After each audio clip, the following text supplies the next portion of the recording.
आए तो उनको कोई ना कोई अपना अनुभव बता के उनको शाकाहारी बनाए।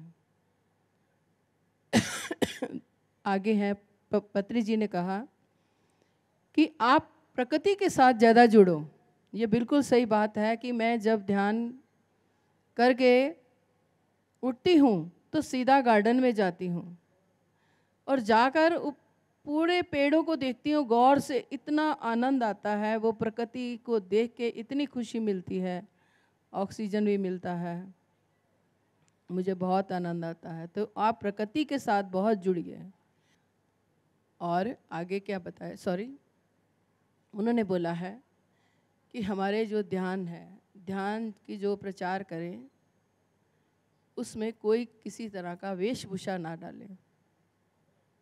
वेशभूषा जैसे कोई गले में माला डाल लेते हैं और जहाँ लंबे चोले जो येलो कलर के कपड़े पहन लेते हैं, कोई ना कोई अपना वो बना लेते हैं।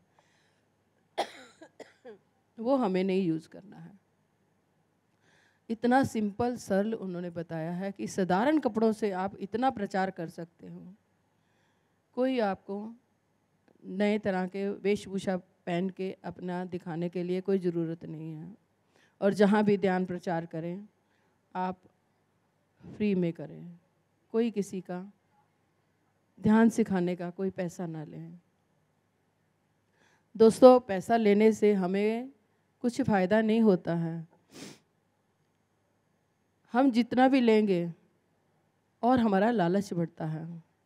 हमारे गुरुजी ने करोड़ों लोगों को सिखाया है, किसी से उन्होंने एक पैसा नहीं लिया है, तो उनको कितना आनंद मिला है। तो ये ध्यान प्रचार के लिए हमें किसी तरह से कुछ भी नहीं लेना।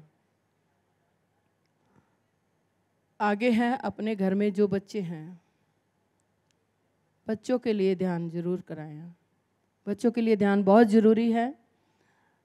किसी के घर में छोटा बच्चा जन्म भी लेता है तो उसको गोद में लेके ध्यान करें। हो सके तो 2 घंटा 3 घंटा उस बच्चे को लेके ध्यान करें, क्योंकि हमने बीज डालना है उसमें। वो कभी ना कभी तो ज़रूर पनपेगा, आज नहीं तो कल, कल नहीं तो परसों। अगर में छोटे बच्चे हैं उसको 5 मिनट के लिए ध्यान सिखाएं। 5 साल का है तो 10 साल का है तो 10 मिनट के लिए बैठाएं। ये उनके सरल नियम है पत्री जी के। ये हर कोई इसको अपना सकता है, इसमें कोई भी बुरी बात नहीं है। और जो आगे बड़े बच्चे हैं वो तो समझते ही हैं, उनको जैसे जैसे तकलीफ़ें आती है तो अपने आप ही ध्यान में आ जाते हैं।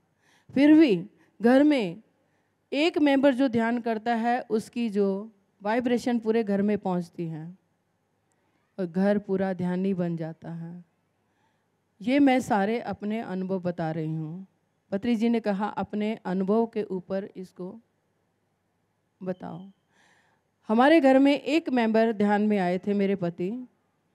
उसके बाद हमारे पूरी फैमिली में 200-300 आदमी लोग ध्यान में जुड़े हैं।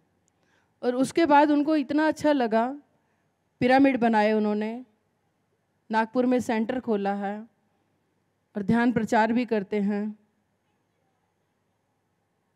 हमें ऐसा सोचना चाहिए कि जो हमें अच्छा गुण मिला है हमें वो बांटना चाहिए। और जैसे जैसे हम आगे बढ़ते हैं ध्यान प्रचार अपना बढ़ाते जाएं, सब फैलाते जाएं। ध्यान प्रचार करना हमारे जीवन का एक उद्देश्य, एक लक्ष्य है। और उन्होंने कहा है कि किसी को किसी चीज़ की ज़रूरत है, कोई गरीब है, अपने बच्चों को पढ़ाई नहीं करा सकता है निःशुल्क, उनकी विद्या प्राप्ति के लिए आप सहायक बने। हर एक बच्चे को विद्या आनी चाहिए, हर बच्चे को ध्यान आना चाहिए। स्कूलों में जाके सिखाओ, जहाँ भी जहाँ जहाँ आपको सुविधा मिलती है वहाँ जाके ध्यान प्रचार करिए। आज उनका प्रचार कितना फैला हुआ है, उनको देख के उनके काम को हम दिल से धन्यवाद करते हैं, क्योंकि हजारों नहीं करोड़ों अरबों लोगों का जीवन बदल के गए हैं। तो हमें उनका काम करना है जो बाकी है। घर घर जाके प्रचार करना है, घर घर जाके सज्जन संगति के साथ रहना है, स्वाध्याय कराना है, ध्यान कराना है। दोस्तों, ध्यान हमें आगे इतने ले जाता है, वो जो करता है उसका खुद का ही अनुभव होता है। जैसे मैं ध्यान में आई तो ध्यान में मुझे बहुत सारे अनुभव हुए, शारीरिक, मानसिक, आर्थिक, सभी चीज़ों के बहुत सारे अनुभव हुए। मेरे शरीर में बहुत सारी बीमारियां थी, वो कैसे निकल गई मुझे नहीं पता। बहुत बहुत बड़े ऑपरेशन मेरे टल गए, वो पता नहीं चला मुझे ध्यान के माध्यम से। तो ध्यान इतना हमारे लिए महत्वपूर्ण है कि हमको एक एक जन को सिखाना चाहिए। और जैसे हम ध्यान के आगे बढ़ते हैं, हमें नहीं पता चलता कि हमारा जीवन कैसे बदलता है। और हमें सबको ध्यान सिखाना है, सबको ध्यान करवाना है। और ध्यान के लिए पत्री जी ने कहा है, ध्यान, सज्जन संगति और स्वाध्याय, ये तीनों चीज़ बराबर होना चाहिए। अगर तीनों चीज़ बराबर रहेगी तो आपका बैलेंस बराबर रहेगा। ऐसा नहीं है कि तुम सिर्फ ध्यान ही करते जाओ, सज्जन संगति नहीं करो, स्वाध्याय नहीं करो, तो उसमें कोई फर्क नहीं पड़ेगा। जैसे जैसे ध्यान करते हैं हमारा मनोस्थिति बदलती जाती है। कैसे हम बदल जाते हैं दोस्तों, हमें पता नहीं चलता। और 3 गुण हमारे ध्यानियों के ऊपर अपने आप ऑटोमेटिक आ जाते हैं। जैसे एक पेड़ के ऊपर एक फल पकता है तो वो मीठा हो जाता है और झुक भी जाता है, उसका स्वाद भी बदल जाता है।